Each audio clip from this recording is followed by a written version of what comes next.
بسم اللہ الرحمن الرحیم۔ السلام علیکم دوستو، انسان بہت مصروف زندگی گزارتا ہے، لیکن بہت دفعہ اسے اپنے کام کے دوران فارغ وقت بھی مل جاتا ہے، اور اس فارغ وقت میں اللہ اور اس کے پیارے محبوب آقا صلی اللہ علیہ وآلہ وسلم کا ذکر کرنے سے نہ صرف عزت ملتی ہے، بلکہ کسی کو مشکل سے نکالنے میں بھی آپ بہترین کردار ادا کر سکتے ہیں۔ یہ واقعہ بھی اسی سے جڑا ہوا ہے، ایک دوست نے بھیجا ہے۔ یہ واقعہ میرے نانا کے ساتھ پیش آیا، میرے نانا کی ہی زبانی سنیں۔ میرا نام فضل حسین ہے۔ یہ واقعہ 1940 کا ہے۔ ہماری رہائش دہلی کے پاس ایک گاؤں میں تھی۔ ہم اپنی زمین میں چنے کی کاشت کرتے تھے اور ہفتے میں 3 دفعہ پانی کی باری ملتی تھی، اور فصلوں کو پانی رات کے وقت دیا جاتا تھا۔ عموماً میں ہی رات کے وقت فصلوں پر جاتا اور اپنے حصے کا پانی اپنی فصلوں کو دیتا تھا۔ پانی فصلوں کی طرف چھوڑ کر ساتھ ہی اپنے ڈیرے میں اپنے کمرے میں آ کر چارپائی پر کبھی بیٹھ جاتا تھا یا کبھی لیٹ جاتا تھا، تو اونچی آواز میں کبھی ذکر الہی تو کبھی حضور پاک صلی اللہ علیہ وسلم کی خدمت میں نعت پڑھنے لگ جاتا۔ میں ہمیشہ اکیلا ہی ہوا کرتا تھا۔ جب بھی میں نے اس طرح کی پڑھائی شروع کرتا تو مجھے احساس ہوتا کہ کوئی ہے جو میرے ساتھ ہے، یا تو میرے برابر چارپائی پہ بیٹھا ہوا ہے یا پھر کمرے میں موجود ہے۔ میں برابر کسی دوسرے کی موجودگی کو محسوس کرتا تھا۔ مجھے کبھی ڈر نہیں لگتا تھا، اور وہ جو کوئی بھی تھا بہت محو ہو کر میری پڑھائی کو سنتا تھا، اور جب کبھی مجھے احساس ہوتا کہ وہ میرے ساتھ چارپائی پہ بیٹھا ہے تو باقاعدہ مجھے میری چارپائی ہلتی ہوئی محسوس ہوتی، جیسے کوئی میری آواز پر جھوم رہا ہے۔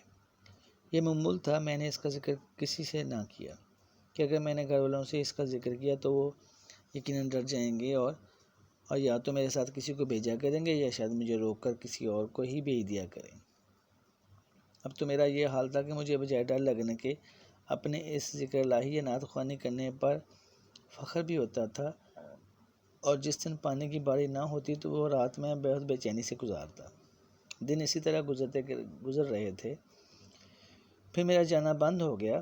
کچھ عرصہ بعد مجھے کام کاج کے لیے دہلی شہر جانا پڑا، اور اس طرح رات کا وہ سلسلہ رک گیا۔ وقت گزرتا رہا۔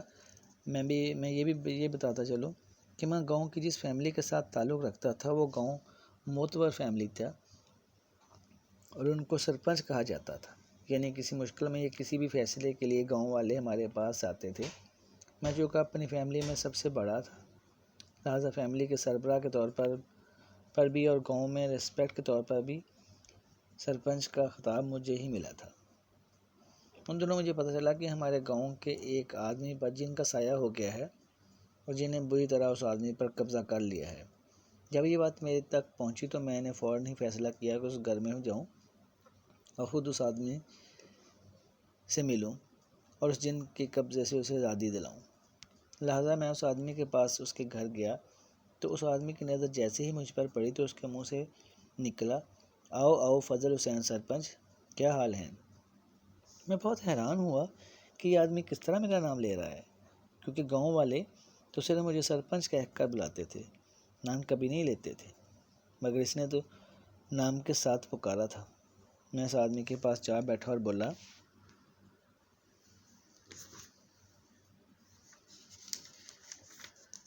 کہ کون ہو تم اور کیوں اس کی زندگی کو خراب کر رہے ہو؟ میں اس کا پیچھا پلیز اس کا پیچھا چھوڑ دو۔ وہ بولا کہ اس آدمی نے ہمارے گھر کے نیچے پیشاب کیا ہے اور ہمارے گھر کو ناپاک کر دیا ہے۔ میں اس کو عبرت دینے کے لیے اس پر سوار ہوا ہوں، مگر میں آپ کی بہت عزت کرتا ہوں۔ میں نے فوراً کہا کہ تم مجھے کیسے جانتے ہو؟ تو وہ بولا کہ آپ کو یاد ہے کہ آپ رات کے وقت اپنے ڈیرے پر قرآن کی پڑھائی اور نعت پڑھا کرتے تھے۔ اس وقت میں آپ کے پاس ہی ہوا کرتا تھا اور بہت لگن اور شوق سے سنتا تھا۔ آپ کی آواز میں بہت سکون ملتا تھا۔ میں آپ کی بہت عزت کرتا ہوں۔ میں نے کہا کہ اس کو چھوڑ دو، میں اس کی طرف سے معذرت کرتا ہوں اور اس جگہ کو صاف کر کے پاکیزہ کرنے کا وعدہ کرتا ہوں۔ اس نے میری بات مان لی اور فوراً ہی اس آدمی سے نکل گیا۔ میں نے اپنے وعدے کے مطابق اس خاص درخت کے گرد جگہ کی کھدائی کی اور صاف صفائی کرنے کے بعد وہاں قرآن کی تلاوت کا اہتمام کیا اور اللہ کا کلام اور نعت خوانی کی۔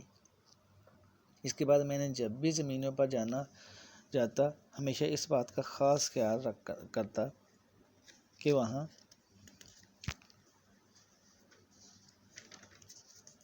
ذکر اللہ اور نعت رسول مقبول صلی اللہ علیہ وسلم کا خاص اہتمام کرنا۔